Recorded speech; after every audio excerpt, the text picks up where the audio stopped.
Good morning. Great presentation, the automation actually. We're all looking forward to the results of that from Resolute. Ladies and gentlemen, for those of you who are not aware of our project, basically we're in northern part of Ghana. It's a brand new discovery and it's an open pit.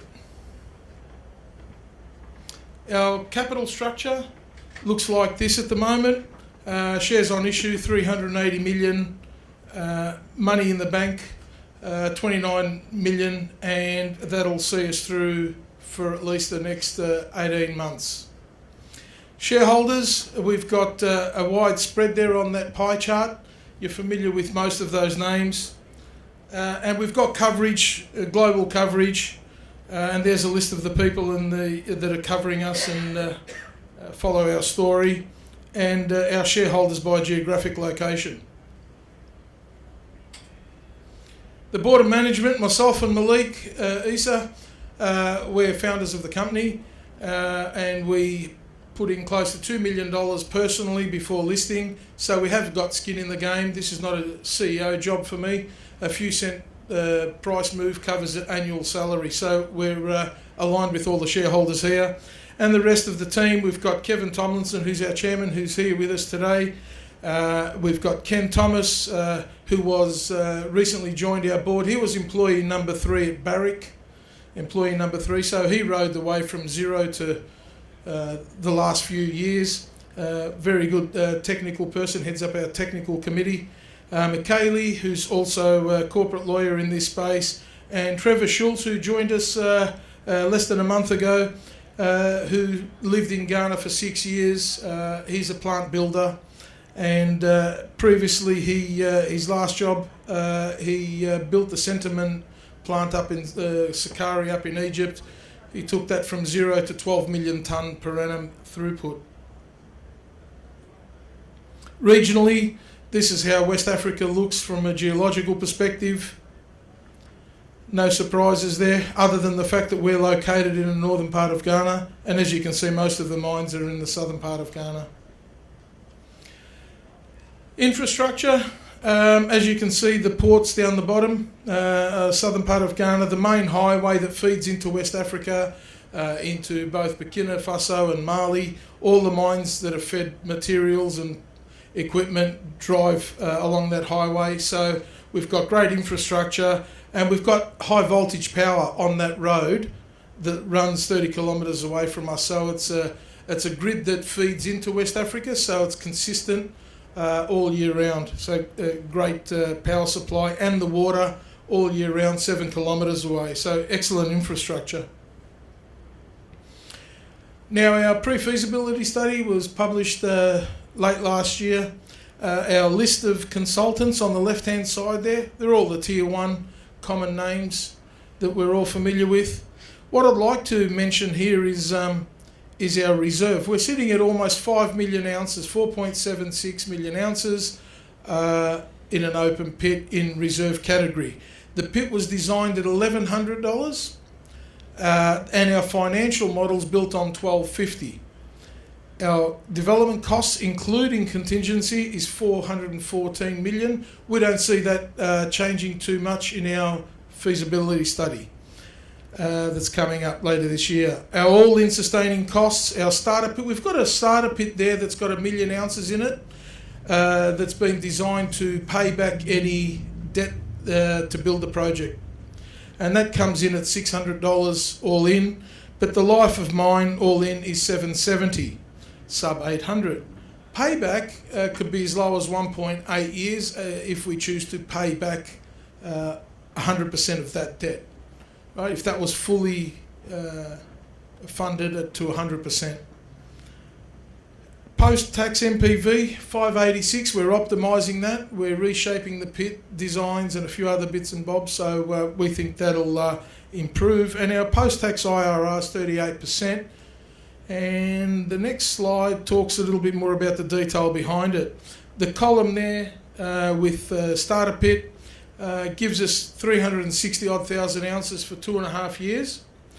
We'll produce 900,000 ounces out of that starter pit. There's your grade, your recovery, and the strip ratio is as low as 0.5 for the first 2.5 years.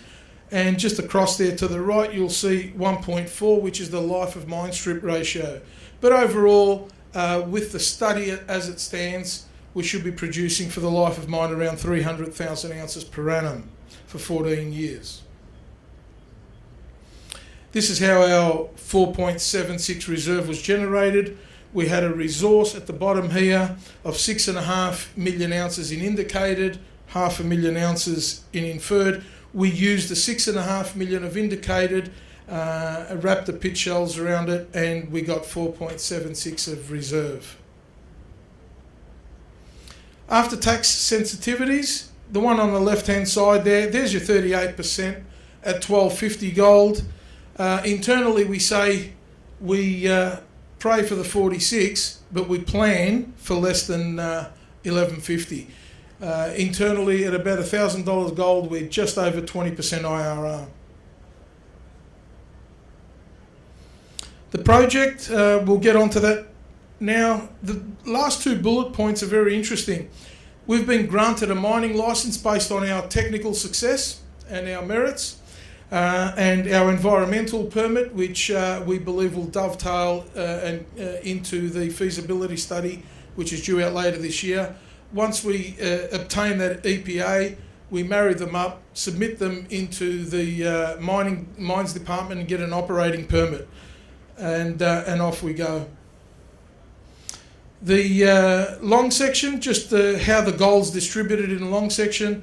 There's your broad specs for the pit. It's over 1 kilometre long, 400 metres deep.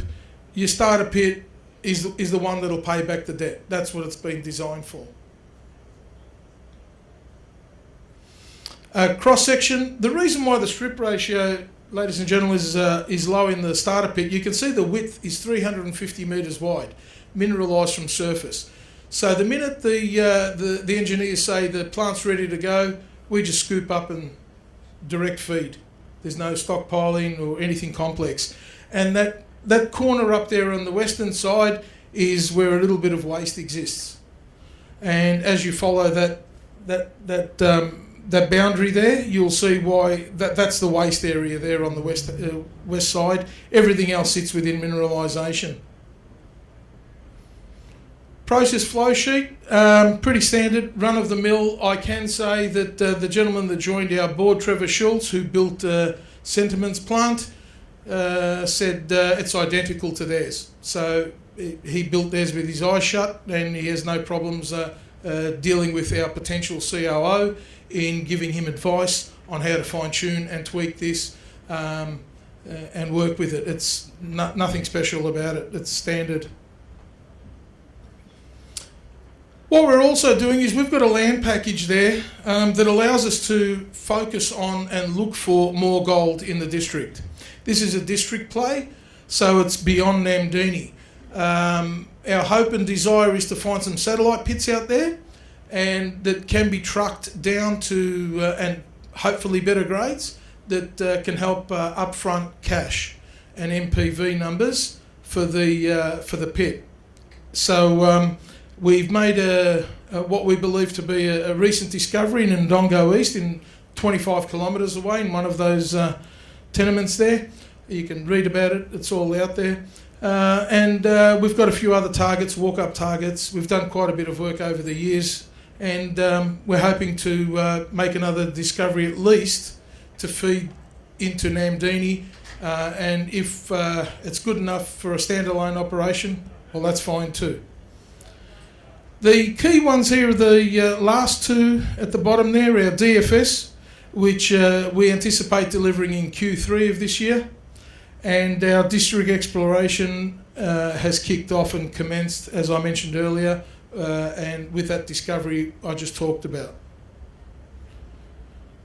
I'd like to thank you, and I'm not sure if we do questions, but no, not enough time, 20 seconds to go. Ladies and gentlemen, we're in booth D2, so please feel free to swing past or reach out and we'll answer any further questions. Thank you for your time. Enjoy the conference.